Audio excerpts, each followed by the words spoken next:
New construction is part of the changing face of Nashville. For years, residents have been weighing in on how the city can accommodate all this growth.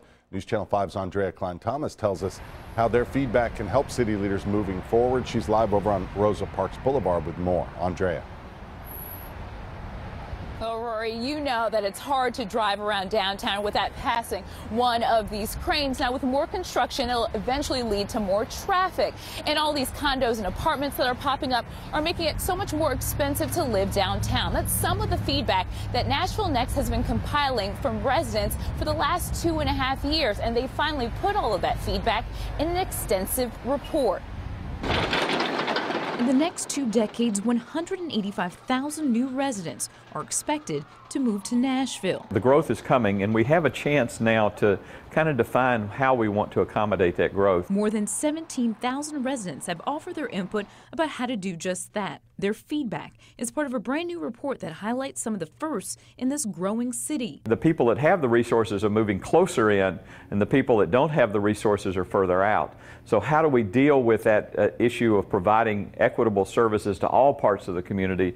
It's a challenge that we never really have faced. It's a shift that makes affordable housing one of the top concerns, along with transportation. Plan calls for an extensive transit system, a 200-mile high-capacity transit system that will allow us to get along our pikes and corridors. The biggest change comes to Nashville's demographics. Boomers and millennials will make up most of the population. Nashville has one of the fastest growing immigrant populations in the whole country. The growth in the immigrant community means there won't be a clear racial majority in the next generation. Moving forward, we're really excited for Nashville to become more what we call actively welcoming and really find programs and policies and systems that really invest in immigrant communities. The report can help city leaders determine where next to invest. But if it's ignored, I think the consequence is a much lower quality of life, much more expensive cost of services, and really a loss of economic vitality for this community.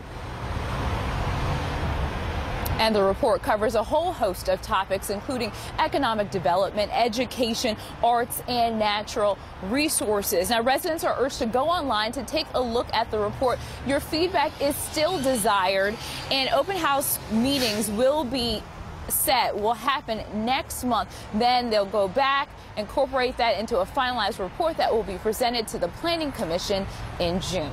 We're going to put that report also on our website. That's newschannel5.com. Reporting from Rosa Parks Boulevard, I'm Andrea Klein-Thomas, News Channel 5 HD.